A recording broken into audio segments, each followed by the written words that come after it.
এবার হৃদয়ের গভীর থেকে মনে মনে বলুন, আল্লাহ মহান, আল্লাহ মহান, আল্লাহ মহান, সর্ববিষয়ে সর্বশক্তিমান, তিনি একক ও অদ্বিতীয়, তিনি একমাত্র উপাস্য।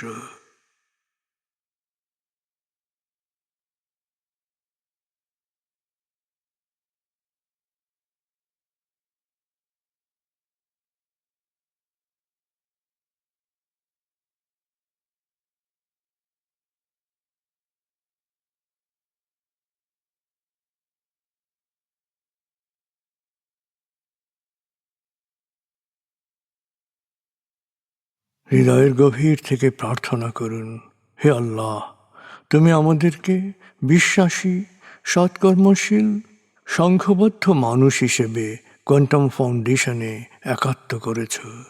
হে আল্লাহ, কোয়ান্টাম ফাউন্ডেশনকে এ যুগের আলোকবর্তিকা হিসেবে, সহস্রাব্দের বাতিঘর হিসেবে কবুল করো। কোয়ান্টাম ঘরে ঘরে, মেডিটেশন ঘরে ঘরে, এ অনুরণন সার্থক করো।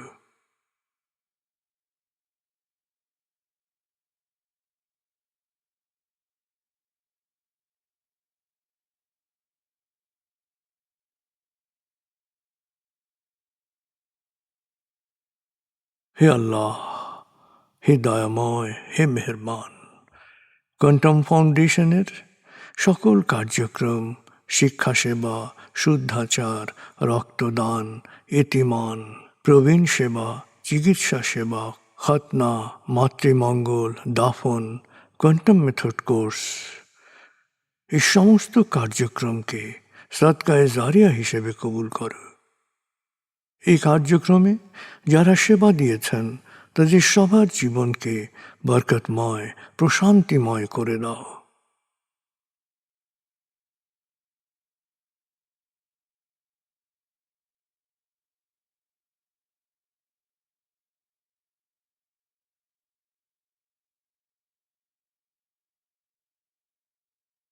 হে আল্লাহ, গত ৩০ বছর ধরে ফাউন্ডেশনের কাজগুলোকে গতিশীল রাখার জন্যে যারা নিয়মিত দান করেছেন, যারা এককালীন দান করেছেন, যারা জাকাত দিয়েছেন, যারা স্থাবর অস্থাবর সম্পত্তি দান করেছেন, তাদের সবার দানকে তুমি সৎ দান হিসেবে কবুল করো, সদকায়ে জারিয়া হিসেবে কবুল করো।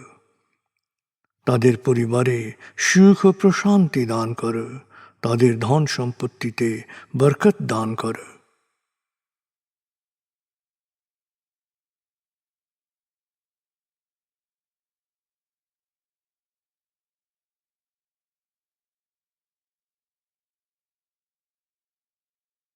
এবার দেশের জন্য দোয়া করুন, হে আল্লাহ, দেশের প্রতিটি মানুষ যেন প্রজ্ঞাপূর্ণ সিদ্ধান্ত নিয়ে নিজের কাজ সবচেয়ে ভালোভাবে করতে পারে, সবাইকে সে তৌফিক দাও। হে আল্লাহ, তুমি আমাদের তোমার বিশেষ অনুগ্রহ ভাজন জাতিতে পরিণত করেছ, অফুরন্ত অনুগ্রহ সম্পদ দিয়েছ, বিশ্বকে বিভিন্ন ক্ষেত্রে নেতৃত্ব দেওয়ার মতো মেধা ও মস্তিষ্ক দিয়েছ। আমরা যেন ভালো মানুষ, ভালো দেশে রূপান্তরিত হতে পারি, আমাদের সেই তৌফিক দাও।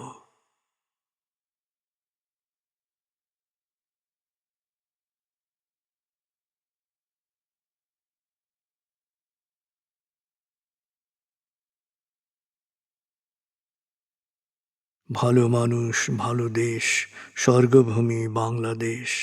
ভালো মানুষ, ভালো দেশ, স্বর্গভূমি বাংলাদেশ। ভালো মানুষ, ভালো দেশ, স্বর্গভূমি বাংলাদেশ। দেশের জন্যে প্রার্থনা করুন। দেশকে যেমন দেখতে চান সেভাবে প্রার্থনা করুন।